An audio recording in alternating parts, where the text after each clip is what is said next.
أعوذ بالله من الشيطان الرجيم بسم الله الرحمن الرحيم وما جعلنا القبلة التي كنت عليها إلا لنعلم من يتبع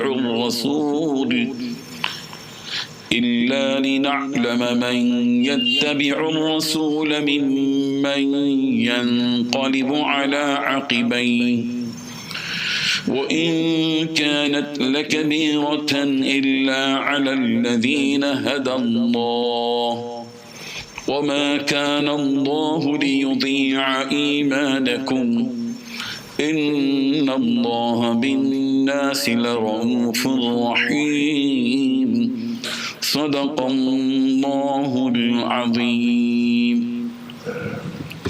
حاضرین و ناظرین، جیسا کہ آپ جانتے ہیں کہ پچھلی جو آیت تھی 143، ہم نے یہ بات بتائی تھی کہ سورہ بقرہ کی آیت نمبر 143 کا جو پہلا حصہ تھا اس کو ہم نے بیان کر دیا تھا، اور 143 آیت نمبر کا جو باقی حصہ ہے اس کی تشریح آج ہم آپ کے سامنے کر رہے ہیں۔ آیت کو سمجھنے سے پہلے الفاظ کو دیکھیے کہ الفاظ کے معنی کیا ہیں اس آیت میں جو استعمال کیے گئے ہیں۔ وما جعلنا القبلہ، ہم نے نہیں بنایا قبلہ، التی کنت علیہا، وہ قبلہ جس پر آپ تھے، الا لنعلم، مگر صرف یہ جاننے کے لیے تھا کہ من یتبع الرسول، کہ کون رسول کی اتباع کرتا ہے، ممن ینقلب علی عقبیہ، اور کون الٹے پاؤں پھر جاتا ہے، وَإِن كَانَتْ لَكَبِيرَةً إِلَّا عَلَى الَّذِينَ هَدَى اللَّهُ، لیکن یہ بات یقیناً اس میں کوئی شک نہیں کہ یہ بات بڑی مشکل تھی، وَإِن كَانَتْ لَكَبِيرَةً، اس میں کوئی یہ شک نہیں کہ یہ بات بہت بڑی مشکل تھی، مگر إِلَّا عَلَى الَّذِينَ هَدَى اللَّهُ، مگر ان لوگوں کے لیے مشکل نہیں تھی جن کو اللہ نے ہدایت دی تھی۔ وَمَا كَانَ اللَّهُ لِيُضِيعَ إِيمَانَكُمْ، اور اللہ تعالیٰ ایسا نہیں ہے کہ تمہارے ایمان کو ضائع کر دے، إِنَّ اللَّهَ بِالنَّاسِ لَرَؤُوفٌ رَحِيمٌ، بے شک اللہ تبارک و تعالیٰ لوگوں پر بہت شفقت کرنے والا، بڑی مہربانی کرنے والا ہے۔ تو اللہ تبارک و تعالیٰ کیا بتانا چاہتے ہیں، اس کا مکمل ترجمہ کیا ہوا؟ اور جس قبلے پر تم پہلے کاربند تھے اسے ہم نے کسی اور وجہ سے نہیں بلکہ صرف یہ دیکھنے کے لیے مقرر کیا تھا کہ کون رسول کا حکم مانتا ہے اور کون الٹے پاؤں پھر جاتا ہے، اور اس میں شک نہیں کہ یہ بات تھی بڑی مشکل، لیکن ان لوگوں کے لیے ذرا بھی مشکل نہیں جن کو اللہ نے ہدایت دے دی تھی، اور اللہ تعالیٰ ایسا نہیں کہ تمہارے ایمان کو ضائع کر دے، در حقیقت اللہ لوگوں پر بہت شفقت کرنے والا، بڑی مہربانی کرنے والا ہے۔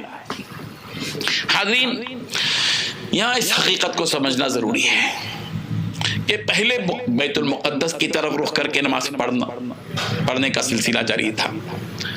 مکہ مکرمہ میں بھی حضرت عبداللہ ابن عباس رضی اللہ عنہ کی روایت کے مطابق، اور پھر مدینہ منورہ کے 16-17 مہینے مسلسل تقریباً بیت المقدس ہی کی طرف رخ کر کے نماز پڑھا جاتا رہا۔ پھر اللہ تبارک و تعالیٰ نے بیت اللہ کی طرف رخ کر کے نماز پڑھنے کا حکم دیا۔ یہ اسی کو تحویل قبلہ کہتے ہیں۔ یہ جو تحویل قبلہ کا حکم ہے کہ بیت المقدس سے اپنا رخ موڑو، بیت اللہ کی طرف کرو، یہ ایک امتحان تھا۔ اللہ تعالیٰ دنیا میں ہم کو امتحان کے لیے لائے، وَلَنَبْلُوَنَّكُمْ بِشَيْءٍ مِّنْ، ہم تمہارا امتحان لیتے ہیں، لِيَبْلُوَكُمْ أَيُّكُمْ أَحْسَنُ عَمَلًا، تاکہ وہ آزمائش کرے کہ تم میں کون اچھے عمل کرتا ہے۔ زندگی ہماری امتحان ہے، ہم کو اللہ کا حکم ہمارے نزدیک سے بڑی اہمیت رکھتا ہے۔ اللہ تعالیٰ نے جو حکم دیا اس کو مان لو، یہی بندگی ہے، یہی عبادت ہے۔ تو دراصل ایک امتحان تھا تحویل قبلہ، کہ قبلے کی تبدیلی کے بعد کون رسول رحمت صلی اللہ علیہ وسلم کی اتباع کرتا ہے اور کون رسول کے حکم سے منہ موڑ کر چلا جاتا ہے۔ یہ ایک پہچان ہے، اس سے ایک پہچان ہو جاتی ہے۔ قبلے کی زیادہ اہمیت نہیں ہے، حکم کی زیادہ اہمیت۔ قبلے کو ہمیشہ کے لیے مقدس مان کر اللہ کے بجائے قبلے کی کوئی عبادت کرتا ہے تو ظاہر بات ہے کہ تو یہ گمراہی کی بات ہے. ہمارے نزدیک جو تقدس والی سب سے بڑی بات ہے وہ اللہ کا حکم. اللہ جس طرف رخ کر کے نماز پڑھنے کا حکم دیتے ہیں، اگر اس پر کوئی عمل پیدا ہو جاتا ہے تو اس سے اصل اس کا وہ امتحان میں کامیاب ہو جاتا ہے. تحویل قبلہ پر اعتراض کیا یہودیوں نے، نصارا نے، اور اعتراض کرنے والے کیا تھے؟ ان کے نزدیک اہمیت قبلے کی تھی، اور جنہوں نے اللہ کے حکم کو تسلیم کر کے بیت المقدس سے اپنا منہ موڑ کر بیت اللہ کی طرف کیا، ان کے نزدیک حیثیت اور اہمیت اللہ کے حکم کی تھی. اب اللہ تعالیٰ نے ایک بات وہاں بتائی، وما کان اللہ لیضیع ایمانکم، اللہ تمہارے ایمان کو ضائع کرنے والے نہیں ہے. اس طرف تھوڑا سا اشارہ یہ دیا گیا ہے کہ بیت المقدس کی طرف رخ کر کے جو نمازیں تم نے اب تک ادا کی، اس کا یہ مطلب نہیں کہ تمہاری نمازیں ضائع ہو گئی، بلکہ جو نمازیں تم نے اب تک بیت المقدس کی طرف رخ کر کے نمازیں ادا کی وہ نمازیں بھی اللہ کو مقبول ہیں، اور جو نمازیں اب تم بیت اللہ کی طرف کر کے رخ کر کے نماز پڑھ رہے وہ نمازیں بھی اللہ تبارک و تعالیٰ کو مقبول ہیں، اس لیے کہ وہ بھی اللہ کے حکم سے تھا اور یہ بھی اللہ کے حکم سے. اصل مقصود بندے کے لیے اللہ کا حکم ہے جو اس آیت کا لب لباب ہے، اور تحویل قبلہ ایک امتحان ہے بندوں کے لیے. جو بھی حکم آتا ہے، بعض مرتبہ کسی چیز کو حلال بتایا جاتا ہے پھر اس کو حرام کر دیا جاتا ہے، جو حرام اور حلال کے پیچھے پڑتا ہے، اصل چیز وہاں حکم ہے. ہم کو اللہ نے کیا حکم دیا، اب ہم کو اس حکم پر عمل کرنا ہے. ہم حکم کے بندے ہیں اللہ کے، اللہ کے اور اللہ کے رسول.